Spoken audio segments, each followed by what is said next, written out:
所以呢，到时候你在这上面都可以玩到各连组的一个音效。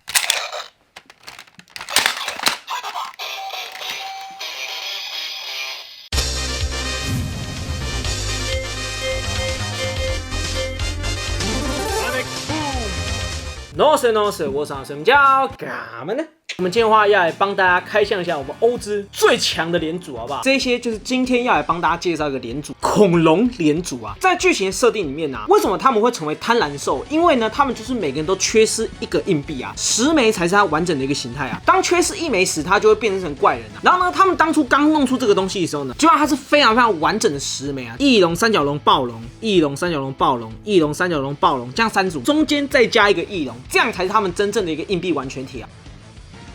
把这个拿走之后，所有的硬币的平衡完全打破，他们开始想要追求最后1枚硬币，逐渐开始形成我们的贪婪怪人啊。这个形态连组认定我们的男主角是最棒的一个素体啊，所以呢，其中就有5枚飞走了，好不好？飞到男主角身上啊，让男主角怪人化啊。所以呢，以上这些就是这个形态产生的一个原因啊。第1枚花是我们的翼龙啊，非常非常的美啊。其实老实讲，我觉得 CSN 硬币比剧中那硬币还要美，我个人觉得剧中硬币其实还是比较贴合 D 叉版本啊，我们拿来跟 D 叉比啊，大家就会发现那个集距啊，真是差非常非常之多，好不好？这边的纹理非常非常清晰啊，但是这边的话就采用全透明的啊，采用一些纹理上的分色去做出我们的翼龙啊，所以整体感觉是有差的，好不好？但是一样都是金属框哦。然后呢，再来的话，我们第2枚三角龙比较偏向于葡萄汁的那种紫色啊，上面三角龙啊，哇，非常非常赞啊！然后呢，一样给大家比较一下当年的 D 叉版啊，其实这一枚感觉好像也没有差到非常非常多啦，没有像盖翼龙差那么多啊。颜色上我觉得还算是近似，跟我们的 SG 版就真的差多了，好不好 ？SG 版就更透了，所以呢，里面的绿色就看得非常明显啊。然后呢 ，SG 版就像是塑胶壁框哦，非常非常凶狠啊。然后暴龙硬币就比较偏蓝紫色的感觉啊，基本上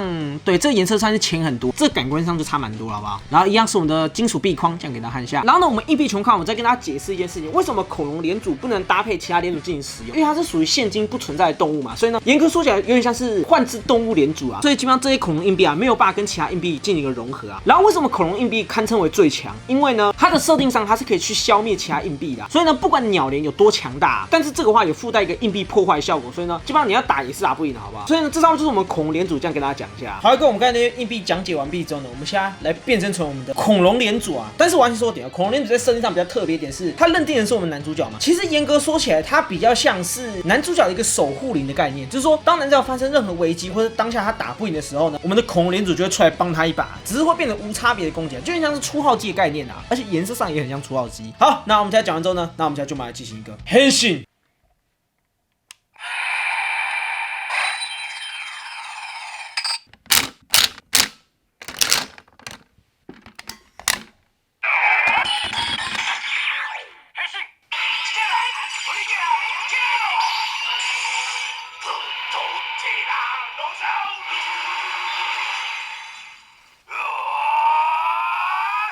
这样子，我们恐龙连组就变身完毕，好不好？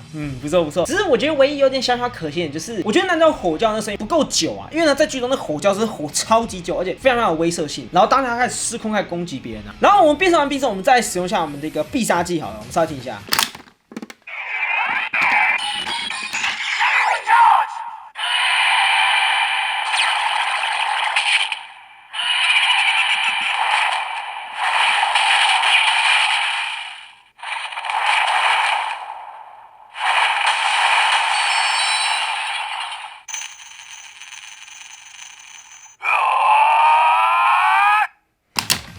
不错不错不错，用三角的脚把人家插住，然后呢把它全部冰冻，最后再把它打碎啊。然后呢，重点是最后还是多补一句吼叫。这时候就算他使用完大绝，他一样是进入失控状态，所以一样是看人就揍啊。所以呢，这个点的话有时候在里面，我觉得非常非常用心，好不好？该有的暴走一定要给啊。所以呢，这时候玩完之后呢，我们要拿出他最经典的那把武器。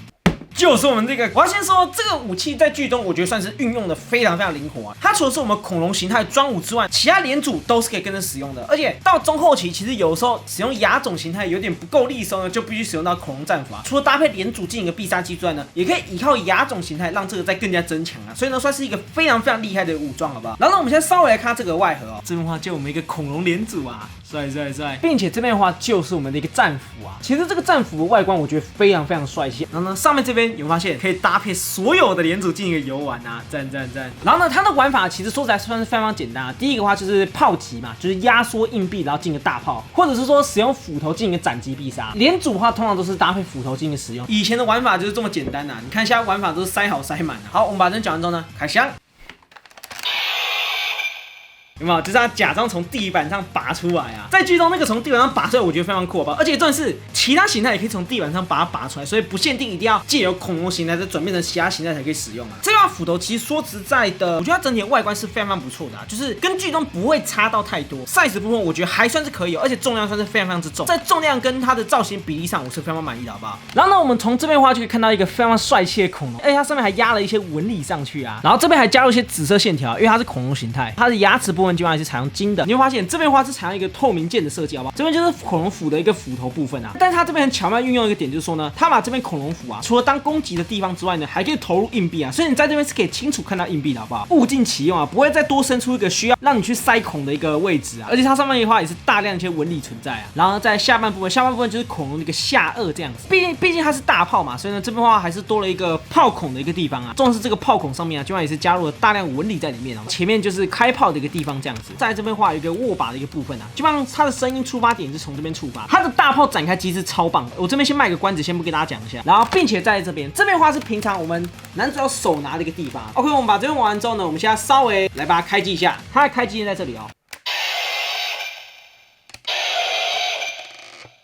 哇，是有灯光，真的好赞哦。然后呢，我们现在听一下它斧头挥砍的一个声音啊。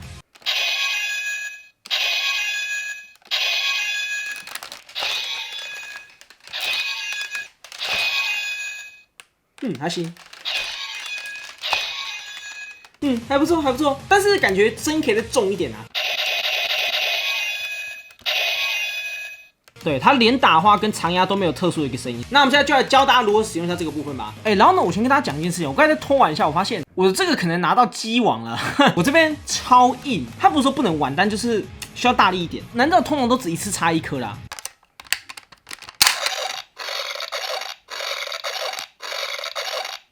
然后它放进去还有一个咀嚼的声音在啊。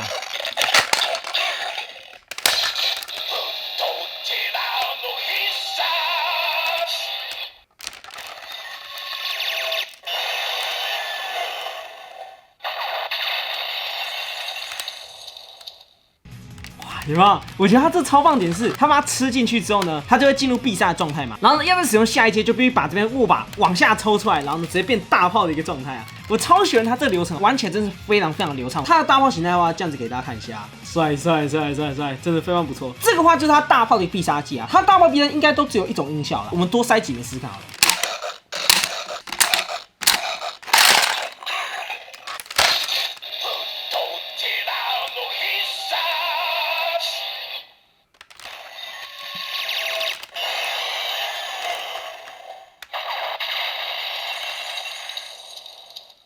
然后呢，前面这边的话就会收纳硬币啊，它的紧绷程度可以收纳到12枚哦，跟大家讲一下。然后如果把这拿出来跟大家备注一下，它就有个按钮，把它打开，硬币就可以完全取出，好不好？非常简单，这套就是第一个恐龙形态玩的一个必杀技啊。在其他连组要怎么使用呢？我们先来一个亚种变身。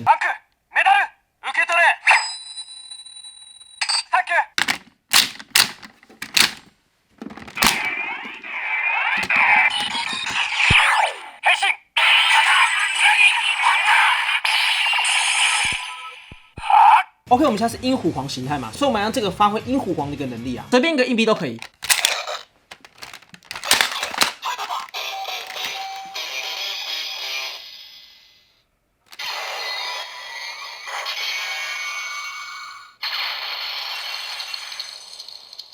在鹰虎皇形态时，要使用这个的必杀技，它就会跑出鹰虎皇的一个加速版的音乐啊。不错。所以呢，到时候你在这上面都可以玩到各连组的一个音效，虽然说加快版的。然后呢，当然除了鹰虎皇之外，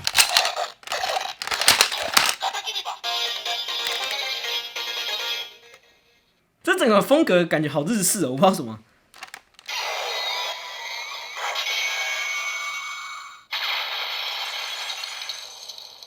后面那段算差不多，但是前面那个重连的音效是蛮赞的。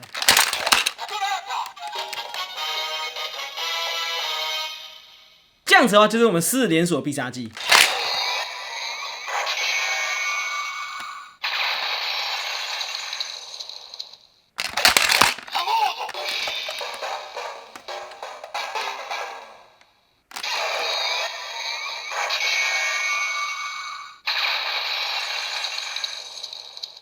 有没有这样发动我们 Scorzo 的一个必杀技啦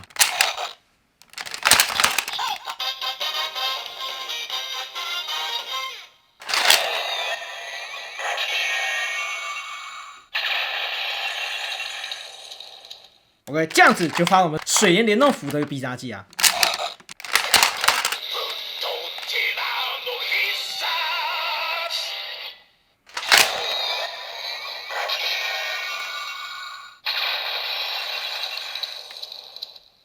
OK， 最后就是我们恐龙人必杀技啊，并不是带有读取功能，而是会依序这样唱名下来。所以呢，如果你想玩哪个形态，你就要先把它做个预设，然后呢再刷过去，就会跑出对应的一个音效。所以呢，这把斧头我觉得它要搭载全部人的音效，我觉得算是非常威，好不好？真的让我蛮意外的地方，就不会说拉只有单纯一个大炮功能，或者说只能挥砍这样。